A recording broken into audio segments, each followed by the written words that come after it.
શું માત્ર એક નાનકડા બચ્ચાએ ગુજરાત માટે વર્ષોની રાહ પૂરી કરી દીધી?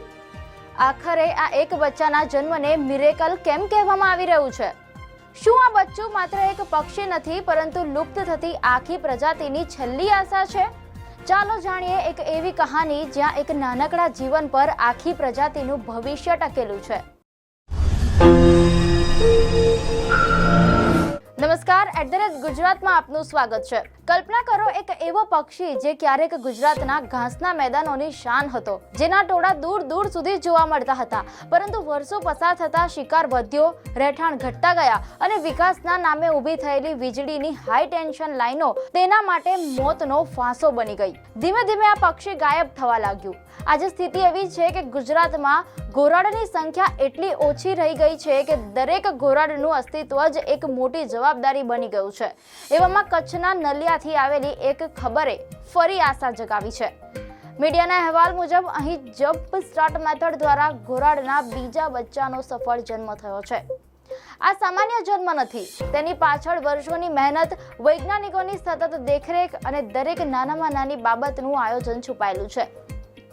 આ પદ્ધતિમાં રાજસ્થાનના સંવર્ધન કેન્દ્રમાંથી લાવવામાં આવેલા ફલિત ઈંડાને જંગલમાં રહેલી માદા ઘોરાડના માળામાં મૂકવામાં આવે છે।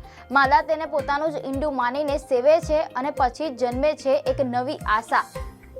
પરંતુ અહીં એક સવાલ થાય છે, આખરે આ એક બચ્ચાને લઈને આટલી મોટી ચર્ચા કેમ? કારણ કે આ માત્ર એક પક્ષીનો જન્મ નથી, ઘોરાડ એક એવી પ્રજાતિ છે જેના દરેક નવા બચ્ચાને વૈજ્ઞાનિકો એક નવી શરૂઆત માને છે। કારણ કે આજે તેની સંખ્યા એટલી ઓછી થઈ ગઈ છે કે એક પણ બચ્ચું જીવિત રહે તો ભવિષ્યમાં આખી પ્રજાતિ માટે આશાનું કિરણ બની શકે છે। એટલે જ આ નાનકડા જીવન પર માત્ર ગુજરાત નહીં પરંતુ દેશભરના વન્યજીવ નિષ્ણાંતોની નજર છે। આ વર્ષે માર્ચમાં પણ આવો જ પ્રયાસ કરવામાં આવ્યો હતો।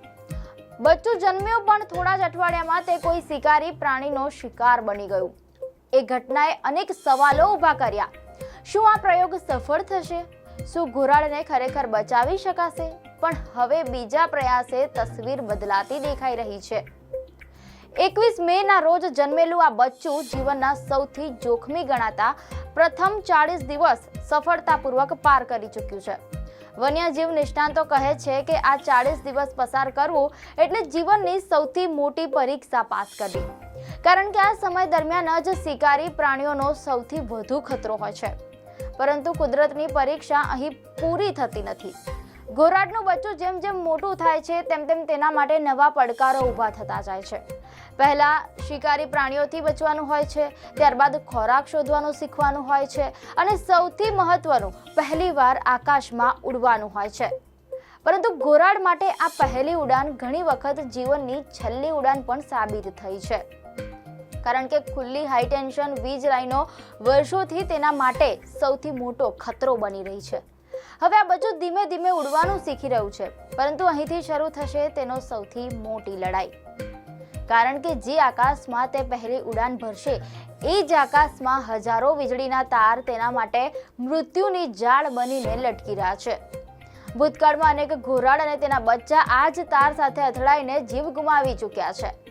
વન્યજીવ નિષ્ણાંતોનું કહેવું છે કે જો વીજળીની લાઈનનો સુરક્ષિત નહીં બનાવાય તો સંરક્ષણના બધા જ પ્રયાસો અધૂરા રહી શકે।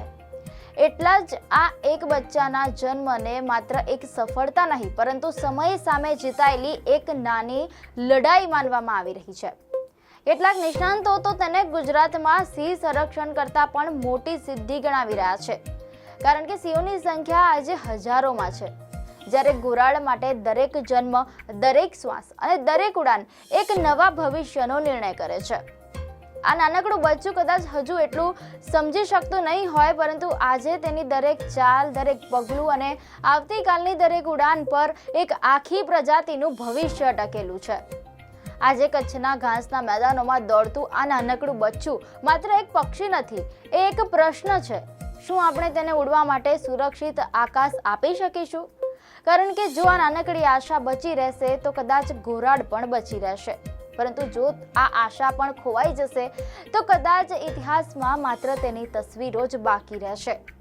દર્શક મિત્રો, આપને માહિતી સારી લાગી હોય તો વિડીયોને લાઈક અને શેર કરજો, ચેનલને સબસ્ક્રાઇબ કરજો।